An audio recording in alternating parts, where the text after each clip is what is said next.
Comme l'affirme le cardinal Müller, préfet de la Congrégation pour la doctrine de la foi dans son livre intitulé Du côté des pauvres, le mouvement ecclésial et théologique d'Amérique latine, connu sous le nom de théologie de la libération, qui a trouvé un écho mondial après Vatican II, doit être considéré, à mon avis, comme l'un des courants les plus significatifs de la théologie catholique du XXe siècle. Aujourd'hui à Focus catholique, nous vous présentons l'entrevue réalisée à l'Université Saint-Paul d'Ottawa avec le père Gustavo Gutiérrez, théologien, considéré comme l'un des fondateurs du mouvement de la théologie de la libération, et qui s'est entretenu avec nous sous l'apport de sa pensée sur la réflexion théologique, mais également du rôle irremplaçable de l'engagement de l'Église dans l'élaboration d'un monde plus juste et plus équitable.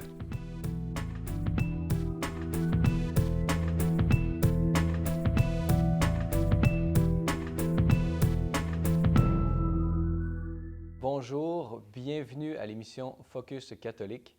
Aujourd'hui à l'émission, nous nous trouvons à l'Université Saint-Paul à Ottawa, en présence de notre invité, le père Gustavo Gutiérrez. Bonjour mon père. Je suis bien content d'être ici et d'accepter cela, oui. Alors, permettez-moi cette question un peu personnelle. Vous avez d'abord commencé à l'étude de la médecine. Vous êtes comme réorienté en théologie. Qu'est-ce qui a motivé ce choix? Eh bien, oui, en effet, j'ai fait quelques années de médecine à la faculté de San Marcos, c'est la vieille université de Lima, 16e siècle. Et, eh bien, je me suis intéressé à la psychiatrie, alors je voulais être psychiatre. Et je suis entré là après avoir passé 6 années au lit, sans marcher. Pendant 6 ans, j'étais en fauteuil ou ma pièce seulement. Et alors, mais en même temps, j'ai fait part de pas mal de communautés de laïques, hein, certainement chrétiennes, ma paroisse, l'université, et cela. Alors, à un moment donné, je me suis posé la question de vocation, enfin. Mais c'est très simple, vous savez, ma question était celle-ci, où est-ce que je peux servir un peu mieux les personnes, comme médecin ou comme prêtre? Et finalement, j'ai dit comme prêtre, voilà. Je n'ai pas eu révélation, je n'ai pas eu quelque chose de sensationnel pour entrer au séminaire. Ça m'a coûté beaucoup d'ailleurs, parce que j'aimais beaucoup ce que je faisais à l'université. Mais bien, je ne me suis jamais repenti non plus. Pendant ces périodes comme laïque, j'ai lisé pas mal de bouquins à propos de la théologie. Je me souviens de quelques personnes. Karl Adam, c'était un théologien en Allemagne, important. J'ai lu 2 livres de Karl Adam. Et Jacques Leclerc, de Louvain. Et ça m'a intéressé, vraiment. C'était l'une des raisons pour lesquelles je suis orienté vers la maîtrise, parce que j'aimais vraiment cette réflexion religieuse, ou disons, franchement, théologique. Alors j'étais bien content de faire vraiment la théologie. Alors, comme je l'ai mentionné dans l'introduction, vous êtes connu comme étant le père fondateur de la théologie de la libération.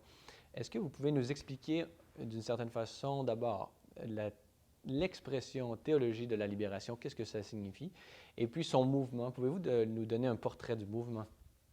Voilà, comme prêtre, j'ai fait mes études à Louvain et à Lyon, en France, rentré au Pérou l'année 60, et j'ai commencé à travailler. Enfin.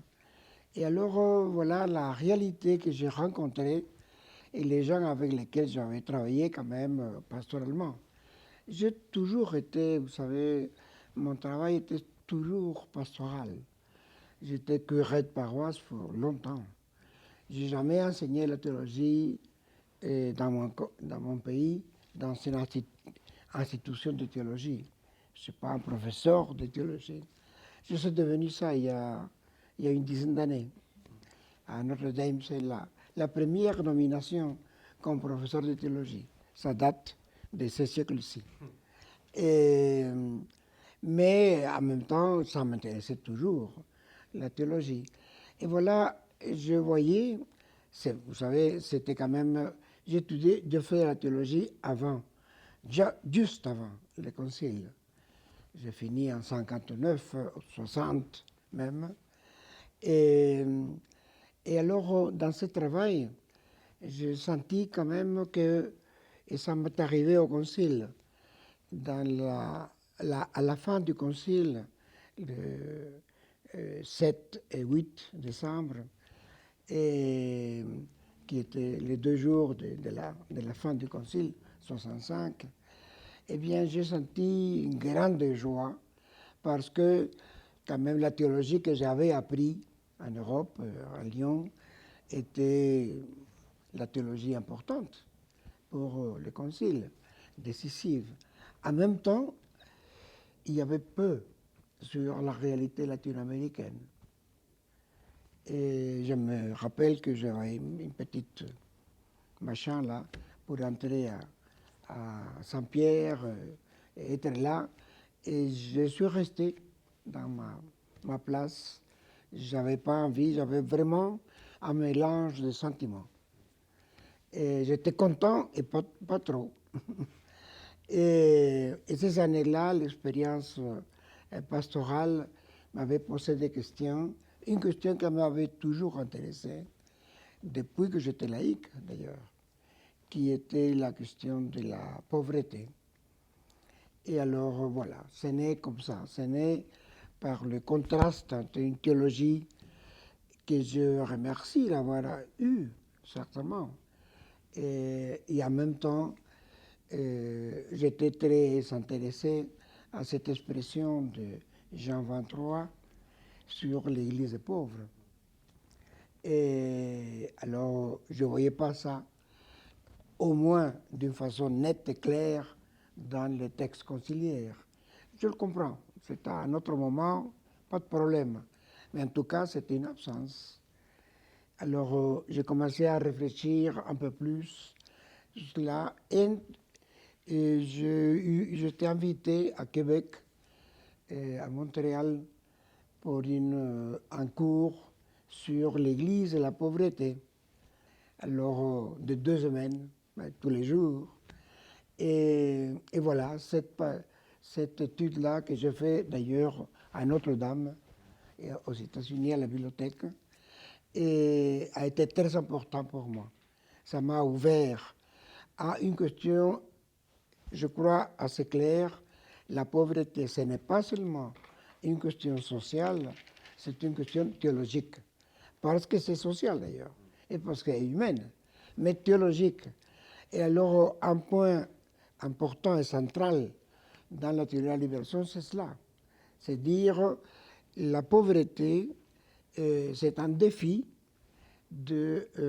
à la foi chrétienne et à la réflexion sur la foi. Et c'est le point de départ, vraiment, de cela. Et alors, beaucoup d'autres choses sont venues petit à petit. Et en 68, j'ai fait une première conférence sur théologie de la libération. Après ça, j'étais présent à Medellín.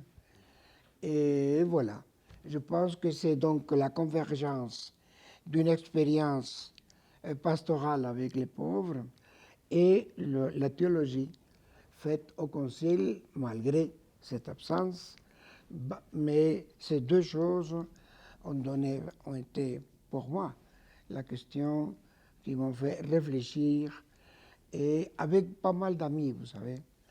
Si je n'avais pas fait la théologie de la libération là, et je pense que ça aurait été présent dans un autre pays en Amérique latine.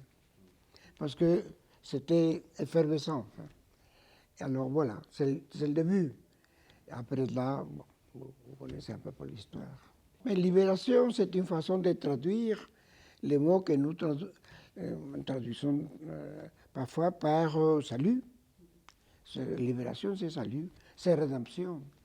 Les mots hébreux et grecs, c'est possible de les traduire par différents mots dans les langues contemporaines. Alors j'ai toujours dit c'est une théologie de la libération, c'est-à-dire une théologie du salut. C'est le significat de la prédication centrale de Jésus, le royaume de Dieu. Et c'est ça le cœur quand même du message. Tout le mouvement de la théologie de la libération a plusieurs facettes. Vous savez que, justement, il y a eu quelques polémiques dans son histoire. Comment vous regardez l'histoire de la théologie de la libération depuis la publication de votre ouvrage en 1971? Oui, je dois dire qu'au début, j'étais bien surpris. Et ça a pris comme le feu dans la... Et alors, il y a des gens qui ont pris la théologie de la libération d'une façon très étrange. Je suis en désaccord, pas mal d'écrits qui mentionnent l'expression théologie de la libération, mais qui font bonne volonté peut-être, mais enfin, en tout cas. Mais ça ne vaut pas pour ceux qui ont fait ça avec un sérieux théologique. Alors, ce sont des compagnons enfin, de route, et Juan Luis II, Ronaldo Muñoz, John Sobrino, Leonardo Boff, Elsa Tames, sont des gens qui ont prolongé avec des spécialités différentes et approfondi les intuitions qui n'étaient pas seulement les miennes. Ça, c'était présent en Amérique latine. Quand on me dit que je suis le père de théologie de la libération, je dis oui, peut-être, mais vous savez, je pense plutôt que j'ai baptisé cela, mais je ne suis pas l'auteur du garçon, là, non? La théologie était là. Mais j'ai mis, ça c'est vrai, j'ai mis le titre de théologie de la libération. Mais les idées étaient présentes un peu partout. Mais ça a pris alors quand même présente très rapidement dans d'autres continents africains, l'Afrique et l'Asie, parce qu'il y a de la pauvreté. Alors là, au mois d'octobre a eu lieu le synode extraordinaire des évêques. Plusieurs pères synodaux se sont exprimés sur le défi et la menace que pose la pauvreté pour la crise de la famille. Selon vous, quelles sont ces menaces ou les formes que la pauvreté peut prendre et comment ça peut influencer justement les familles et la crise de la famille? La pauvreté est quelque chose de pénible, mais je suis content quand même qu'on voit ce rapport entre pauvreté, en effet. La pauvreté détruit les familles et détruit les personnes. Une affirmation fondamentale de la libération, c'est de dire que la pauvreté est toujours un mal. Ce n'est jamais bon. Jamais.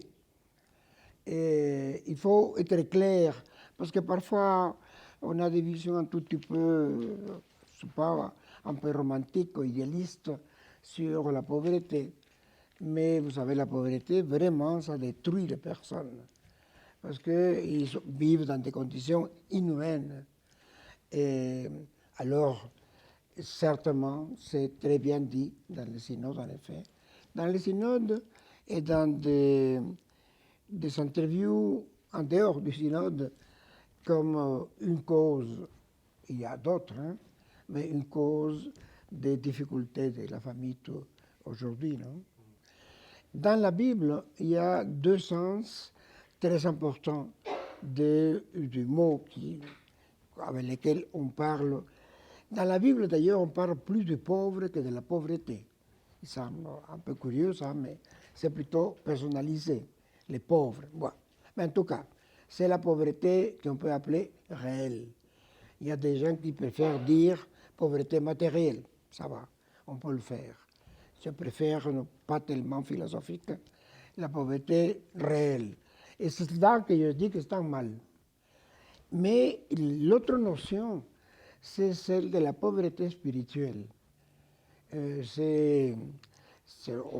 le sait très bien, c'est la première béatitude dans l'évangile de Matthieu. Eh bien, Et la pauvreté spirituelle, ça veut dire mettre nos vies dans les mains de Dieu. C'est ça. Et non pas en premier lieu, mais avec comme une conséquence, et dans ce cas-là, c'est vrai, c'est la pauvreté spirituelle, ce n'est pas le détachement par rapport à des biens temporels. Non, c'est faire, la première question, c'est mettre nos vies dans les mains de Dieu, c'est-à-dire faire la volonté de Dieu. D'ailleurs, ce qu'il dit Jésus lui-même, n'est-ce pas? La volonté de mon Père.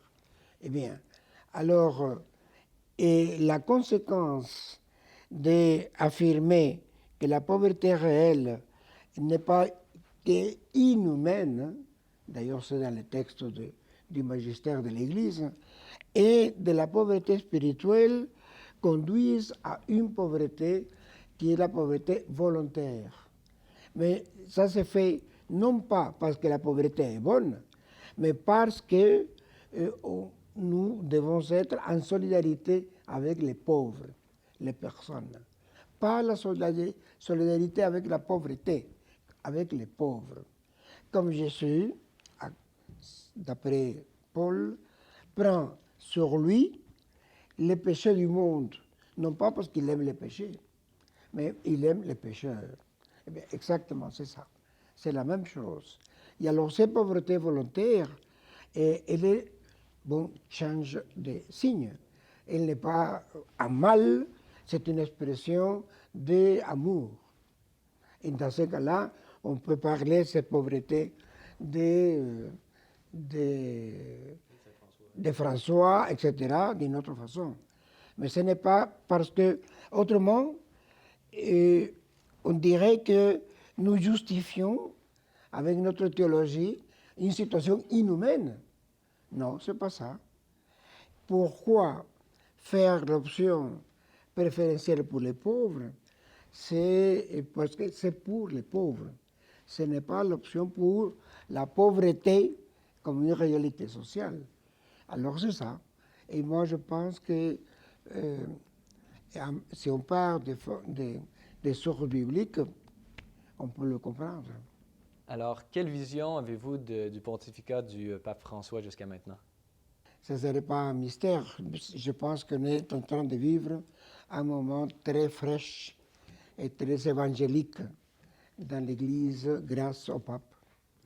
Et vous savez, la pauvreté, ce n'est pas la seule question présente dans la révélation chrétienne, mais elle est très importante. Elle est très importante. Et ce n'est pas seulement une question alors qu'il faut les traiter politiquement, socialement, certainement, yeah, si, mais c'est plus que ça. Alors lui, c'est ce qu'il fait. Quand il dit on ne veut pas d'aide d'un monnaie, d'une richesse corrupte, je ne veux pas ça.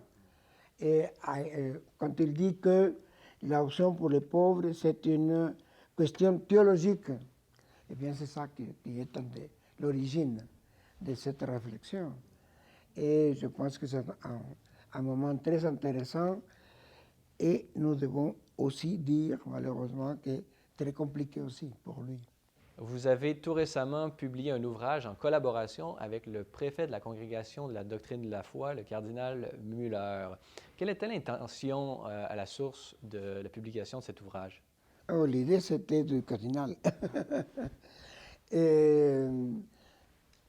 Vous parlez probablement du côté du pauvre. C'est un livre publié il y a quelques années déjà. Ce n'est pas si récent. Et alors on l'a fait moitié-moitié. Quelques articles avant la pauvreté. Le cardinal Müller comprend très bien cette perspective. Et en même temps, j'avais quelques écrits, quelques articles aussi, c'est l'autre moitié. Et je pense que de plus en plus, ça prend quand même une présence dans l'Église, riche. Mais il y a un autre livre qui vient. A été publié d'abord en italien, Povera et Per i poveri, et ça vient dans notre langage. Et c'est surtout un livre du cardinal Müller, mais j'ai une participation assez grande, dans le sens de beaucoup de pages, dans les livres. Mais c'est la même chose, c'est-à-dire on tâche de montrer la relevance théologique et certainement pastorale de la misère humaine, la pauvreté. D'ailleurs, l'évangile de Matthieu, ça crie. Si vous donnez ça aux pauvres, vous me le donnez à moi. Vous savez, j'ai toujours admiré une réaction du cardinal Martini, c'est un grand homme, hein, et en disant, j'ai toujours eu peur de traiter Matthieu 25, parce que je pense, disait-il avec humilité incroyable, parce que je sais que c'est un défi pour moi et je ne me sens pas capable. Et il disait ça quand il a fait quelque chose sur Matthieu 25. Mais il dit, pour des années, je n'ai pas osé parler de ce texte. Et je trouve ça très beau, parce qu'il prend le sérieux du défi qui vient de cette situation inhumaine, contraire au don de la vie. La pauvreté, en dernière instance, c'est mort. Les missionnaires dominicains du XVIe siècle,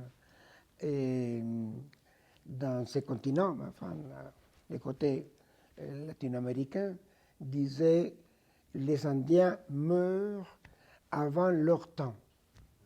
Eh bien, c'est ce qui arrive aujourd'hui. Les pauvres meurent avant leur temps. On n'a que penser à l'Afrique, n'est-ce pas? Eh bien, c'est ça. Et ça, c'est contraire au don de la création. C'est don gratuit, n'est-ce pas? Une expression d'amour. Eh bien, je pense qu'on est là dans un point important. Je ne prétends pas qu'il soit le plus important de tous, ce n'est pas ça, mais c'est un point important et qui nous défie à trouver des moyens de faire connaître ça et que des gens prennent ce qu'on appelle depuis un certain temps l'option préférentielle pour les pauvres. Préférentielle parce que nous sommes convaincus, dans cette perspective théologique, que pas une seule personne est en dehors de l'amour de Dieu. Alors si on dit simplement option pour les pauvres, vous pouvez avoir différents motifs pour prendre cette option. Si vous dites préférentiel, sa préférentielle est en rapport avec universalité. Les pauvres sont les premiers, pas les seuls, dans l'amour de Dieu. Ça, on ne peut pas le manquer. Autrement, c'est une façon d'aller contre le sens de la révélation. Ce qui est révélé, c'est l'universalité de l'amour de Dieu et la primauté d'un secteur humain et social. C'est pour cela qu'on dit préférentiel, et je pense que c'est là que pousse enfin, les papes, l'action pastorale de l'Église. Et moi, je trouve ça très bien, mais il y a bien d'autres choses très bonnes chez les papes qui ne sont pas en relation directe avec la pauvreté. Bien d'autres choses sont dans sa vision d'Église. Père Gustavo Gutiérrez, merci beaucoup de nous avoir accordé cette entrevue aujourd'hui. Merci à vous. Vous serez toujours le bienvenu à C'est les Lumières. Merci bien aussi.